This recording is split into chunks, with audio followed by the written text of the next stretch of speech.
On vivait presque en autonomie complète là dans la maison. Ils achetaient très peu de choses. La propriété, donc elle est située près de la Drôme, donc avec un climat qui est quand même relativement clément, plus froid en hiver mais très ensoleillé en été. Et c'est une propriété de 10 hectares, mais maintenant 10 hectares c'est rien c'est pas du beaucoup, tout. c'est petit, c'est vrai. 10 hectares, 10 hectares de cultivables, et puis il y avait 2 ou 3 de bois, c'est tout. Je ne suis même pas sûr s'il y avait 10 hectares, non, c'est pas sûr. Bon, en tout cas, c'était un peu dans cet ordre-là. Ouais. Les petites exploitations, comme ici chez nos parents, Ouais. pratiquaient la polyculture. Parce que la monoculture exige de grands espaces, d'une part, et ils ne pouvaient pas se permettre de faire de la monoculture parce qu'ils avaient besoin de vivre. Il y avait les aléas climatiques, il y avait beaucoup d'éléments qui faisaient que parfois les cultures pouvaient être détruites, la grêle, le froid, le gel.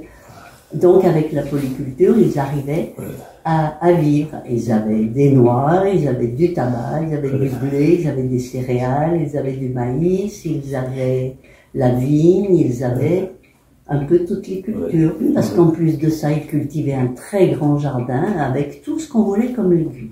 On avait les salsifis, on avait des cardons, on avait des céleris, on avait...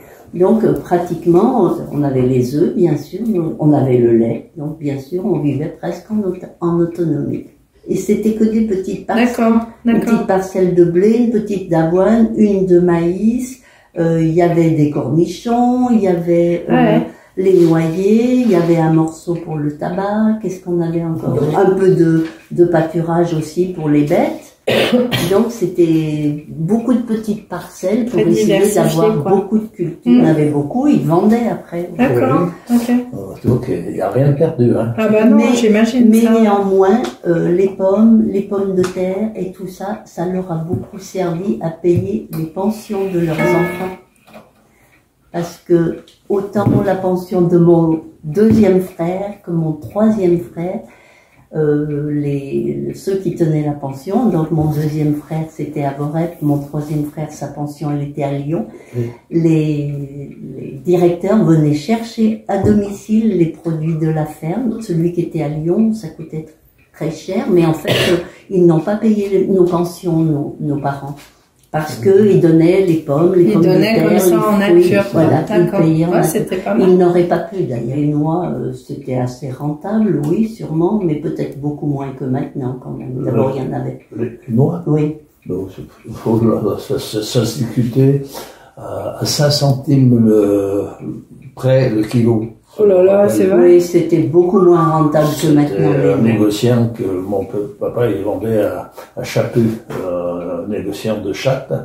Et je les vois là discuter le prix à 5 centimes près. 5 centimes, c'est rien du tout. Voilà. Hein, maintenant, c'est combien le kilo de noix? C'est cher. Alors Michel parlait cette année de 2 € et il trouvait que c'était très peu. Ah ouais. Sinon, moi je les achète, par exemple, là, un voisin, 3,50 € le kilo, ce qui n'est pas trop quand même, mais parce qu'elles sont bio. L'année passée, ils les ont négociées à 3,60 le kilo. Ils partaient, fallait souvent les trier un peu, les calibrer un petit peu, ça faisait certains lots qui avaient plus de valeur que d'autres. Hein, parce que les gens, ils veulent des grosses noix, il y a un calibre qui s'appelle... c'est comme les œufs, quoi. Les œufs, c'est pareil, on les mesure et c'est pas le même. 27, en dessous, là, c'est ce qui est après-mondé, 27 à 30, 32, le calibre de la noix, ça fait de belles noix.